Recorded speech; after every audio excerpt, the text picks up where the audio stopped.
आज की case studies के इस लेक्चर में बात करेंगे सुप्रीम कोर्ट के उस मामले की जिसमें सुनवाई के दौरान कोर्ट ने ये स्पष्ट कर दिया कि अगर पति इस तरह से गलतियां करता है तो उसकी आमदनी का उसे 2 गुना क्या 3 गुना और 4 गुना तक भरण पोषण देना पड़ेगा। यानी कि जहां पर पति की इनकम 10,000 रुपए है वहां पर उसे 30,000 रुपए 40,000 रुपए महीने तक का भरण पोषण देना पड़ सकता है। दरअसल एक मामला ऐसा ही जहां पहुंचे सुप्रीम कोर्ट में, जहां पर पति ने कोर्ट को बताया कि मेरी आमदनी 50,000 रुपए महीने की है और कोर्ट ने इस मामले में 1 लाख रुपए महीने पत्नी को भरण पोषण तय कर दिया। तो यहां पर सुप्रीम कोर्ट ने इस बात की टिप्पणी की कि अगर पति अपनी तरफ से गलतियां करता है तो ऐसा उसके केस में हो सकता है कि उसे 2 गुना नहीं 3 गुना और 4 गुना तक भरण पोषण देना पड़ सकता। अब ऐसा क्यों हुआ, चलिए आज के स्टडीज के इस लेक्चर में आपको वो पति गलती बताते हैं और आपको कौन सी गलतियां नहीं करना है ये भी आपको डिटेल में बताने का प्रयास करते हैं। जय जिनेंद्र हूं मुकेश जैन। वीडियो को लाइक और शेयर कर दीजिए और इस तरह के जजमेंट्स का पैकेज पाने के लिए जिसमें लगभग आपको 200 जजमेंट्स मिलते हैं, यानी किसी जानकारी के लिए दिए गए नंबर पर आप हमें संपर्क कर सकते हैं। चलिए शुरुआत करते हैं। दरअसल इस मामले में यह देखने को मिला कि पति ने इस केस में घोर लापरवाही की थी। इस मामले में कुछ इस प्रकार से होता है कि पत्नी पति की इनकम को 5 लाख रुपए महीने कोर्ट में बताती है कि मेरे पति की जो आमदनी है वो 5 लाख रुपए महीने बिजनेस से आमदनी होती है। और यहां पर पति ने अपनी तरफ से ना कोर्ट में उपस्थित हुआ, ना ही उसने रिप्लाई फाइल किया, बस अपने एडवोकेट को भेज दिया और बात खत्म कर दी। तो कोर्ट ने इस मामले में यह माना कि पति की जो इनकम है 5 लाख रुपए है, तो ऐसी परिस्थिति में पत्नी को 1 लाख रुपए इंटरिम तय कर दिया। अब कोर्ट ने जो इनकम बताई उस इनकम का एक भाग यानी 5वां भाग दिया, 5 लाख में से 1 लाख दिया।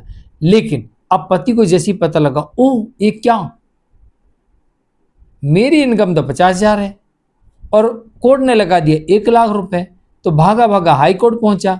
हाई कोर्ट ने यह पाया कि पति ने बेजा अपनी तरफ से गलतियां की थी। इस कारण से इस मामले में पति को रियायत जरूर दी, लेकिन कोर्ट ने टिप्पणी की कि आपको 12 बुलाया गया, आप कोर्ट नहीं आए, आप कोर्ट का सम्मान नहीं करते हैं, फिर कहते कोर्ट ने गलत आदेश कर दिया। तो फिर इस मामले में कोर्ट ने 1 लाख से घटाकर 40,000 कर दिया। लेकिन पति कहता ना मेरी इनकम तो 50,000 है, इतना भी नहीं लगना चाहिए। तो मामला सुप्रीम कोर्ट पहुंच गया। अब जब मामला सुप्रीम कोर्ट पहुंचा तो यहां पर कोर्ट ने पाया कि पति की तरफ से ना बैंक स्टेटमेंट आता है, ना पति की तरफ से कुछ भी नहीं आया इस केस में। अब सुप्रीम कोर्ट ने यही माना कि अगर आप इस तरह की गलतियां करोगे कि आप समय पे अपनी तरफ से WS फाइल नहीं करोगे, समय पे आप अपनी इनकम का सबूत नहीं दोगे, समय पे आप अपनी तरफ से एफिडेविट नहीं दोगे, समय पे आप अपनी तरफ से खर्चों की लिस्ट नहीं दोगे, समय पे आप अपनी तरफ से अगर किसी केस में मेंटेनेंस बन चुका है तो उसकी सर्टिफाई कॉपी नहीं लगाओगे, तो कोर्ट को कैसे पता लगेगा कि आपकी इनकम क्या है। कोर्ट ने पत्नी के द्वारा बताई गई इनकम के आधार पर भरण पोषण तय किया था, लेकिन हाई कोर्ट ने फिर भी आपको रियायत दी। लेकिन अब आप सुप्रीम कोर्ट आ गए तो आपकी तरफ से इस केस में बेजा गलतियां देखने को मिली। और अगर इस तरह की गलतियां कोई भी पति करता है अपने केस में, तो उसके केस में ऐसा हो सकता है कि उसकी इनकम का 2 गुना क्या 4 गुना भी आदेश हो सकता है। अगर आप नहीं चाहते तो आपको सबसे पहले अपने केस में उपस्थित होना है, और अगर एक से अधिक मेंटेनेंस के केसेस हैं तो आप उनको क्लब करवा लीजिए, यानी एक साथ करवा लीजिए एक ही कोर्ट में, ताकि सुनवाई के दौरान कोर्ट को पता रहे कि कितना भरण पोषण किस किस में देना, किस में नहीं देना, किस में पहले से दे रहे हैं। दूसरी बात है कि किसी केस में अगर मेंटेनेंस का आदेश हो गया है तो उसकी सर्टिफाई कॉपी दूसरे केस में जो मेंटेनेंस की डिमांड की गई जिस केस में, उसमें अवश्य लगाएं, ताकि कोर्ट को पहले से पता रहे कि पहले से किसी और केस में पत्नी को इतना भरण पोषण मिल रहा है। तीसरी बात ये भी कोर्ट ने कहा कि पति को अपने हर हाल में अपनी इनकम का सबूत कोर्ट में जमा करना चाहिए था, जो कि पति ने इस केस में नहीं किया। इस कारण से कोर्ट ने पत्नी के द्वारा बताई गई इनकम को सही मान लिया, और आमतौर पर पत्नी इसी बात का फायदा उठाने के लिए जानबूझकर कई केसेस में पति की इनकम को बढ़ा चढ़ा के बताती है। और यहाँ पर भी उसने पति की इनकम को 50,000 की जगह 5 लाख बता दिया। इसके अलावा पति को अपनी इनकम के साथ साथ खर्चे की लिस्ट भी लगानी है। खर्चे की लिस्ट में एक एक पैसे का हिसाब क्लियर लिखें ताकि कोर्ट के समक्ष ये स्पष्ट दिखे कि पति के खर्चे कितने हैं और उनके सबूत लगाना चाहिए।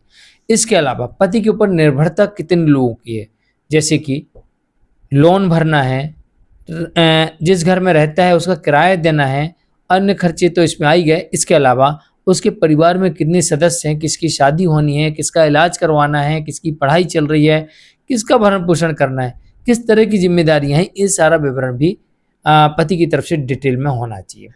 इसके अलावा अगर पत्नी की कोई इनकम है तो उसका सबूत दें। अगर पत्नी अडल्ट्री में है, इसका सबूत दें।